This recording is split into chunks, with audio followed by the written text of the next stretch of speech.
Hello, everybody. Hope you are doing well. And today, as always, and as mentioned in my Instagram account, we're having an amazing interview with our friend Daniel Craven, directly from the UK. Welcome, Daniel. A pleasure to have you. It's a pleasure to be here, Fabrizio. Thank you for inviting me. Of course, how to pass an opportunity like that, like this, it's impossible. But well, before we start, I would like to give a shout out to all the people that participated in my Guess the Animal post in Instagram. Bean Le, Carl Sorensen, and Soy Guitar Gamer Official. Well, that are your accounts. Thanks for participating and hope you like this video and this interview.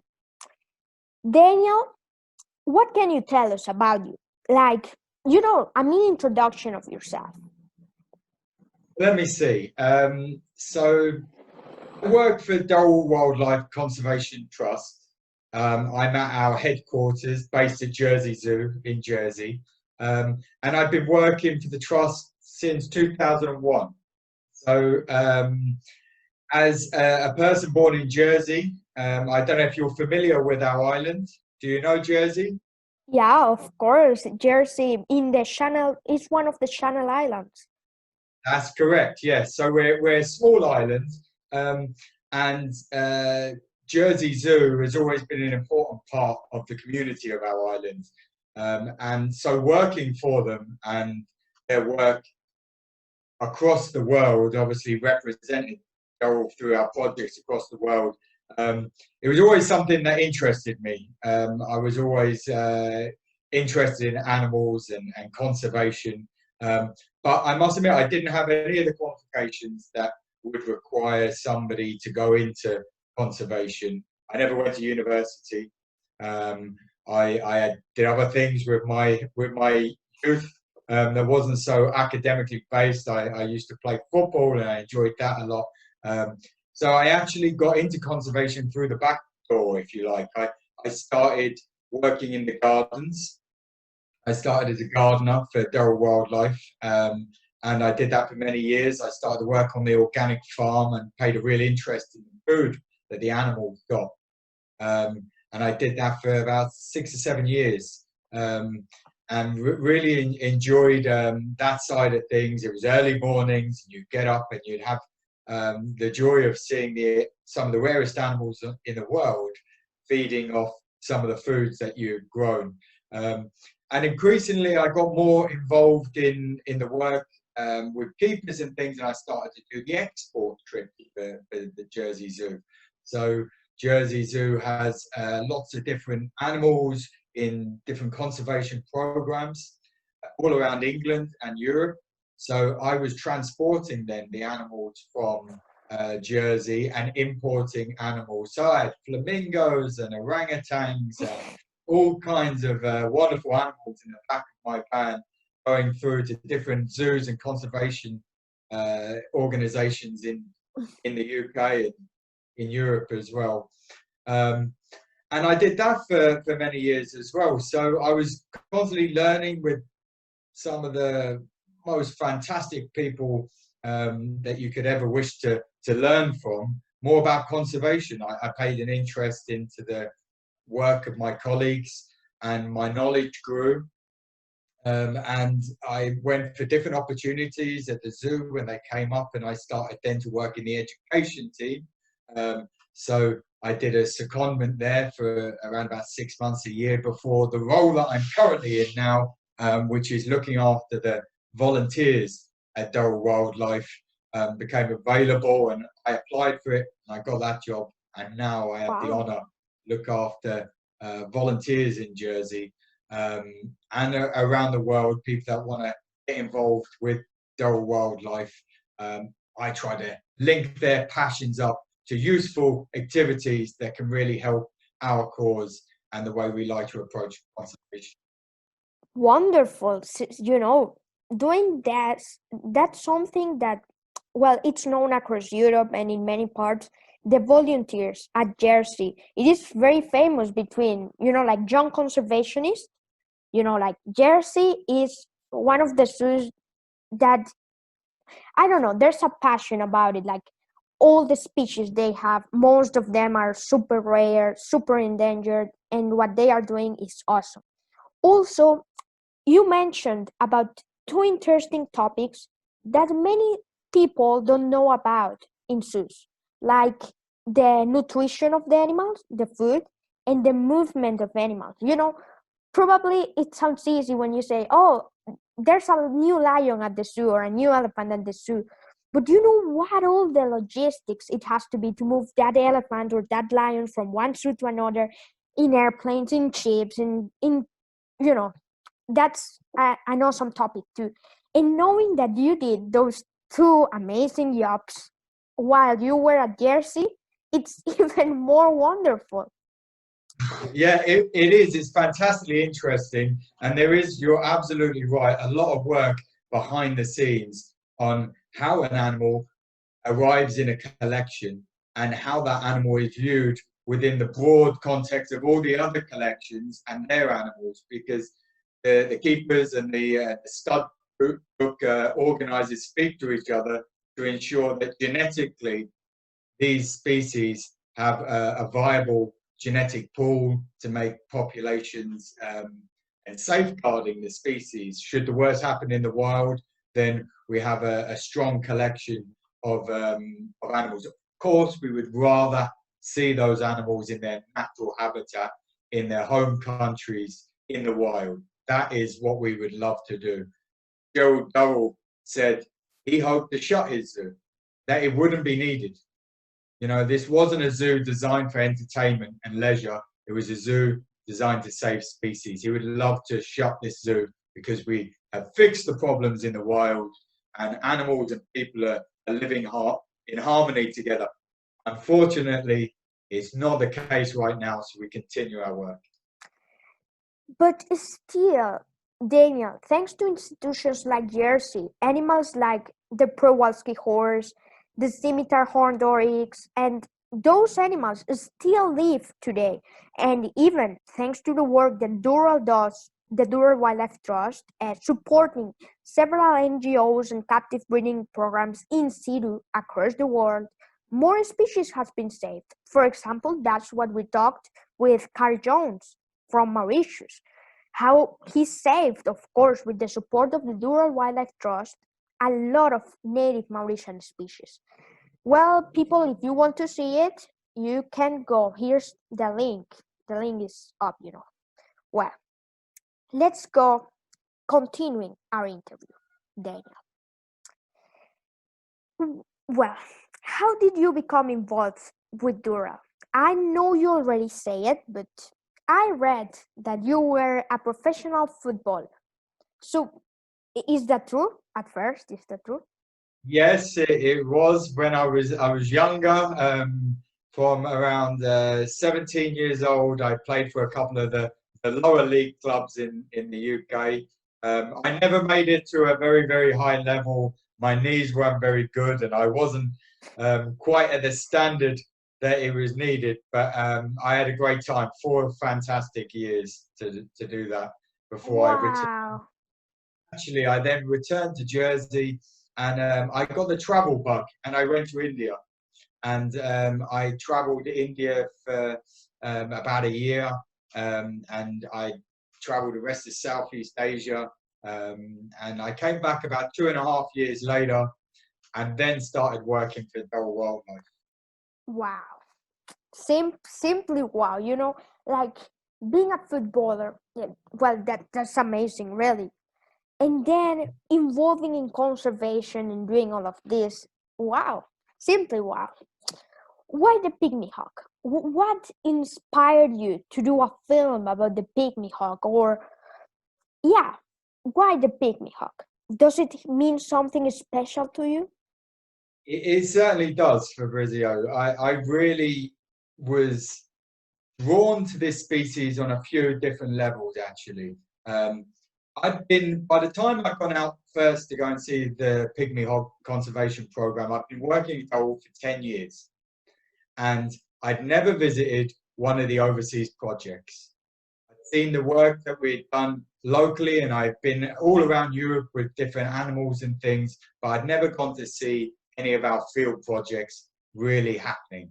And I thought that should change. So I was just finishing my work in the education team, and I'd just taken the job of going to the, look after the volunteers, and I went out to India as a bit of a holiday. I went to trek in the Himalayas. I thought that'd be fantastic. But while I'm there, I'm going to go and stop in and see the Pygmy Hog project. And those 4 days I spent with the team in Assam really gave me the idea to go and make a film and support the work, because the team there just blew me away with the dedication that they had, the success they were having despite immense challenges that faces all conservation projects, and the fact that these charismatic little species, this pygmy hog, was used to stretch all across the Himalayan terrain and now was just in a few small places. It really interested me, and I went to the places that the pygmy hogs were being released into, and the captive breeding programs. I was just so blown away by the whole process of it all, and I really felt that this and the people in it, this project and the people in it, deserved more attention. So I went to make a film about it. Yeah, they do deserve more attention. But seeing the work they do, like you said, in Jersey, and then visiting one of their field projects, it must be a completely different experience, right? And also, the zone you were in, Manas National Park, almost between the border of Bhutan and India, Assam, that is also an amazing zone for wildlife watching, and well, and the project, of course. Regarding that, while you're doing your film, what interesting facts did you learn about the pygmy hawk? Like uh, what you really liked about the animal in it, or its habitat. What interesting thing you learned or discovered while filming or while being there with them? Well, I learned a few things that confirmed theory that I'd read about, that they are very fast, like super fast. They really can, they get startled very easy. They're always alert. So them going through the long grass where they don't have very good eyesight either, was something that I learned about from the team. Because the grass is so thick, they don't actually need very good eyesight, but their hearing is incredible. And so whenever you were filming them, the team there would have to be very still and be in position for a long time before you could see their natural behaviors. Otherwise, they were extremely aware of who was around, because the animals that we were able to film, they're wild animals. I mean, effectively, people do not get to touch them. It's very difficult to go and to see them and everything. It's only the immediate team around them so they want to keep the animals as wild as possible, which makes a great film, and to see that natural behavior as well. So I learned that they nest, which I think is a fantastic thing. I mean, one of the only mammals that nests. And there were just these kind of bullet-shaped torpedoes that would zip through the grass, and as an indicator of the health of a grassland as well. If pygmy hogs were present, it would indicate that the grassland's actually quite healthy. They can support this species, which is very sensitive. So it gave scientists and it gave the conservation team a good indicator if this whole habitat, not just this small part, was able to sustain larger populations of pygmy hogs. And they're learning more and more all the time. And I keep in touch with the team in Assam. The work that they continue to do is saving this species, and I think that's really inspiring for me. Well, for me and for all, like for a lot of people. And would you say that the pygmy hog is an ecosystem health indicator species? Like, for example, the white seahorse. That's something that is defining my interviews. I don't know why, it's just coincidence. But many of the species that I have talked about with experts like you, they are either endangered, but also considered an ecosystem health indicator species, meaning that when they are in an ecosystem, it means that the ecosystem overall health is either increasing or is stable enough to sustain large populations of determined species, like you said. Yeah, it's very interesting, isn't it? We're learning more and more about this. Certainly, I am. The teams out in Assam, they're finding new data and comparing it with historic data. So it's constantly evolving and adapting our knowledge. We like to learn as much as we can. So they put little trackers and transmitters to see how far a pygmy hog will roam, how far will it go from for food and for grass and things like that. So we're learning more and more about the kind of size of population in density into an area. And these are the kind of things that will allow us to help to repair ecosystems. Because now, as Carl would have mentioned, Carl Jones and other conservationists, we do sometimes have to now intervene and step in where gaps in ecosystems are meaning that it's collapsing. We need to fill these gaps with species, and to do that, we need to better understand their needs. So this really is the guys on the ground, the scientists like Parag Dekar in the Pygmy Hog program, and Drittiman and all the team out there in Assam are doing every day.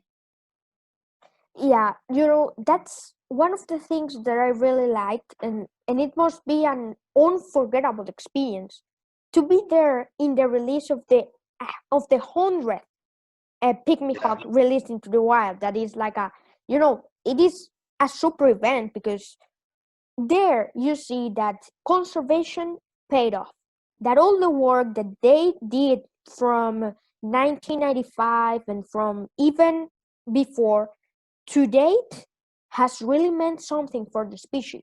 But still, with only 150 individuals, 200 individuals in the wild, they are very rare, right? Or, I mean, like, they are not common to be seen by local people or even by the park rangers.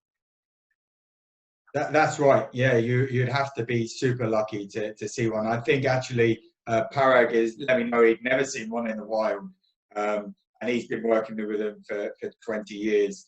Once they're released, they're incredibly elusive animals, and that's why the tracking devices that have been put on, the only way that we can keep up to date with how they're getting on.